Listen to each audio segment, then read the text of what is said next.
欢迎各位继续收看天天视频会。现在很多人喜欢养各种各样稀奇古怪的宠物，可是下面的这一位呢，我估计他的宠物一般人是不养的。什么呢？看我身后的图片，鸵鸟，而且人家一养就是2只，这么一个大家伙肯定是不安分的。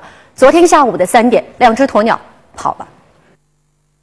这就是其中的一只鸵鸟在收费站附近被发现，还有一只在汽车站附近的一条马路上溜达呢。当时有3只猎狗正围着鸵鸟打转，却谁也不敢上前。鸵鸟腿部的力量很大，3只猎狗在围追鸵鸟的过程中，有2只被它锋利健硕的腿击中，身受重伤。随后鸵鸟的主人王先生赶了过来，把带子套在了鸵鸟的头上，在路人的围追堵截下，最终才把鸵鸟制服。正当人们准备把鸵鸟抬上车时，这大家伙又突然发飙。为了防止鸵鸟再踢人，大家用绳子捆住了他的腿，这才抬上了车。好在这2个大个这回只是出来溜达了一圈，没有伤到路人。